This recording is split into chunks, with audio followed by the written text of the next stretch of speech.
Good morning বন্ধুরা। দেখো আমি ঘুম থেকে উঠেই আগে বাগানে চলে এসেছি, আর দেখেছো আমার বাগানের দুটো সুন্দরীর আবির্ভাব হয়েছে। কি সুন্দর দেখাচ্ছে না?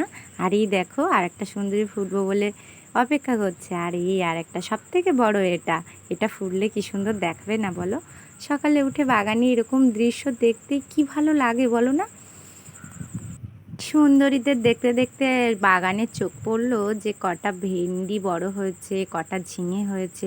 আর এটাও মনে হলো আজ তো আমার রান্নায় এগুলো রান্না করতেই পারি, বাড়ির সবজি খেতে ভালো লাগবে। আর গরমটাও না বেশ পড়েছে, আর গরমে যদি ঝিঙে দিয়ে আলু দিয়ে মাছ দিয়ে আমি হালকা ঝোল বানাতে পারি তাহলে বেশ আরও ভালো লাগবে। এটা ভেবেই আমি মামামকে বললাম, মামাম একটা থালা নিয়ে এসো। তাই আমার মামাম দেখেছো আমাকে কিভাবে কাজে হেল্প করছে, একটা থালা নিয়ে এসছে আর আমি সবজি তুলছি, আমার মামাম সেগুলো সব থালাতে রাখছে। দেখো সকালবেলা না নিজের বাগান থেকে সবজি তোলার মজাটা না আলাদা। আমি তুলছি তো ঠিক, আমি বুঝতে পারছি যে কতটা মজা পাচ্ছি। সবটাই তোমাদের সাথে শেয়ার করব। তার আগে বলবো আমার চ্যানেলে নতুন হয়ে থাকলে চ্যানেলটাকে সাবস্ক্রাইব করে পাশে থাকা বেল আইকনটি ক্লিক করে দাও, অল নোটিফিকেশানে ক্লিক করে দাও পরবর্তী ভিডিওর আপডেট পেতে। আর যারা আমার চ্যানেলটাকে সাবস্ক্রাইব করেছো তাদের অসংখ্য ধন্যবাদ। তো দেখো আমার মামা আমাকে কিভাবে হেল্প করছে। জানো তো আমার মাম্মাম এখন না সব জিনিস চিনতে শিখিনি ঠিকঠাক মতো, কিন্তু আমি যখন বললাম মাম্মাম থালাটা নিয়ে এসো, তো দেখি চিনতে পারলো, মানে থালাটা ঠিক অনুমান করতে পেরেছে যে এটা থালা। আর আমি এই যে সবজিগুলো তুলছি না, ও আমার পাছে পাছে দেখো থালাটা নিয়ে যাচ্ছে, যে মা ওই সবজিগুলো তুলে থালাতে দেবে, সেটাও বুঝেছে। আর এটা না দেখে আমার সত্যি খুব ভালো লাগছে যে মাম্মাম আমার একটু হেল্প করছে কাজে। জানো তো সবজিগুলো তুলতে না খুব ভালো লাগছে, নিজের গাছের সবজি তো এই যেন একটা আলাদা মজা পাচ্ছি। আর বুঝতে পারছি যে আরও বেশি হলে কতটা ভালো লাগতো। জানো তো সবজি তো আমার তোলা হয়ে গেছে, এবার সবজিটা তো আমার বানাতে হবে। শুনেছি ভালোভাবে না বানাতে পারলে রান্নাটা ভালোভাবে হয় না, কিন্তু জানো তো আমি খুব ভালোভাবে বানাতে পারি না, মোটামুটি খাওয়ার মতো যতটুকু বানাতে হয় ততটুকু পারি। দেখো সেই অনুযায়ী আমার কাটাটা কিন্তু হয়েই গেছে। আর জানো তো ওই ঝিঙে দিয়ে আলু দিয়ে মাছ রান্না করার জন্য মাছটা কিন্তু আমি বাজার থেকে নিয়ে এসেছি। আর এই মাছটা চারা মাছ বলে, যাই হোক, কিন্তু কথায় বলে জানো তো মাছ ধরলে মিঠা আর মাংস ধুলে ঠিটা। তাই আমি মাছটাকে যতটা পারি ভালোভাবে ধুয়ে নিচ্ছি। আর এই দেখো আমার ধোয়াটা কমপ্লিট হয়ে গেছে। আর এদিকে তো আমার সবজিটা আগের থেকে বানানোই আছে, এবার রান্নাটা হয়ে গেলেই হয়ে যায়।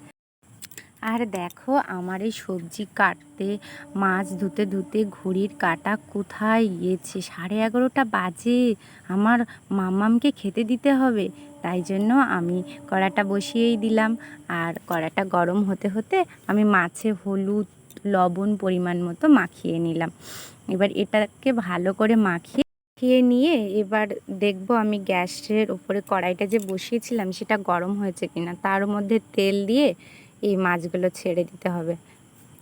তো আমি সেই অনুযায়ী মাছগুলো তেলের মধ্যে দিয়ে দিলাম। দেওয়ার পরে একটা পিঠ হয়েছে কি না দেখে, যদি একটা পিঠ হয়ে যায় তারপরে মাছটাকে আমি উল্টে দিলাম। এইভাবেই আমার মাছটা কিন্তু প্রায় ভাজা রেডি। তো আমার মাছ ভাজাটা হয়ে গেছে, প্রায় প্রায় এই দেখো হয়ে এসছে। এবার আমি সেই মাছের তেলেই, কিন্তু আমি আর আলাদা কোনো তেল দিইনি, সেই মাছের তেলেই আমি পেঁয়াজ লঙ্কা সোমবড়া দিলাম। আর এই পেঁয়াজ লঙ্কাটা হালকা হালকা একটু হয়ে আসলে তার মধ্যে 5 ফোড়ন আমি দিয়ে দিয়েছি। দিয়ে আমার যে আনাজগুলো বানানো ছিল সেগুলো সব আমি তেলের মধ্যে দিয়ে দিলাম।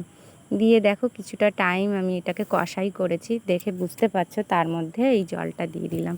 আর জলটা একটু যখন ফুটে উঠবে তখন যে ভাজা মাছটা আছে না, যে মাছটা আমি ভেজে রেখেছি আগেই, সেই মাছটাকে একটু ফুটে উঠলে এর মধ্যে মাছটাকে আমি ছেড়ে দেব। তো সেই মতো আমি মাছটাকে ছেড়েও দিলাম। দেওয়ার পরে এটাকে আমি হালকা ঢাকা দিয়ে দেব। আর আর মাছটা দিয়ে ঝোলটা ফুটতে থাকবে। আর এই ফুটতে ফুটতেই আমি এদিকে আমার শিল দিয়ে বাটনা করে আমি জিরে বেটে নেব। তো আমি সেই মতো শিলে বেটে জিরেটা বেটে নিয়ে ওতে দিয়েও দিয়েছি। আর এই দেখো আমার মাছের ঝোল রেডি। তো গরমে একদম হালকাভাবে এটা আমি রান্না করেছি। খাবার টেবিলে উঠে গেছে, তাকে খেতে দিতে হবে। থালা আর গ্লাসটা সামনে আছে, এবার আমি সব রেডি করে মাম্মামকে খাওয়াবো, তাই না মাম্মা? কি হলো ভাবে তাকিয়ে আছো? তো জানো তো আমি মাম্মামকে খাওয়াতে যাচ্ছি, মাম্মাম কিন্তু আমার হাতে খাচ্ছে না, ও কিন্তু নিজেই খাচ্ছে। দেখো তোমরা ভালো করে, ও নিজেই খাচ্ছে। আজ যেন আমার তরকারিটা ওর একটু স্পেশালি মনে হচ্ছে, না হলে কেন ও নিজে খাচ্ছে বলো? আর আমি থাম্বনেলে এটাই বলেছিলাম যে আজ কেন আমার মাম্মাম নিজে হাতে খাচ্ছে। জানি না কেন, কিন্তু আমার হাতে খাচ্ছে না। দেখো তোমরা দেখলেই বুঝতে পারবে, ও আমার হাতে কিন্তু খাচ্ছে না। আর ও কিন্তু এভাবে খেতেও পারে না, এই ফার্স্ট টাইম ও এভাবে খাচ্ছে। যদিও আমার এটা দেখে ভালো লাগছে, কিন্তু আমার তাও বসে থাকতে হচ্ছে এই কারণে, ওর ভরসায় যদি আমি খাওয়াটা ছেড়ে দিই না, ও কিন্তু পরিমাণ মতো খাবে না। ওই জন্যই আমার ওর পাশে বসে থাকতে হচ্ছে। ও যতক্ষণ একাই একটু একটু করে পাচ্ছে খেয়ে নিক, তারপরে আমি খাইয়ে দেবো। তো দেখো আমার খাওয়ানো শেষ, আর আমার মাম্মামকে আমি ঘুম পাড়িয়েও দিয়েছি। আর মাম্মামকে আমি নিচে শুইয়েছি কেন বলো তো? কারণ আমার খাটের উপরে যদি মাম্মামকে শোয়ানো হয়, ওখানে প্রচণ্ড গরম, উপরের গরমটা এতটাই আসে যে ও ঠিকভাবে ঘুমাতে পারে না। ওই জন্য আমি ওকে নিচে বিছানা করে ঘুম পাড়িয়ে দিয়েছি। আর ও ঘুমাতে ঘুমাতে না আমার আরও কিছু কাজ আছে, সেই কাজটা করে নিতে হবে। তো চলো সেটা দেখাই কী কাজ আছে। এই দেখো মেশিনের উপরে কতগুলো ড্রেস আমাকে বানাতে হবে। এগুলো না সব ঠাকুরের ড্রেস, ওই জন্য আমাকে না স্নান করে এগুলো বানাতে হবে। আমাদের আরেকটা জিনিস দেখাই, এই দেখো আমি কিন্তু সকালে এটাও করেছি, গোবর দিয়েছিলাম, কিন্তু দেখো আমার মামাম কি করেছে। তো ব্লগটা আর বেশি বড় করছি না। আর দেখো এই বিকাল হয়ে গেছে, মানে বিকাল মানে সন্ধ্যাই হয়ে গেছে। তো তোমরা সবাই ভালো থেকো, নেক্সট ব্লগে আবার দেখা হচ্ছে। চলো টাটা।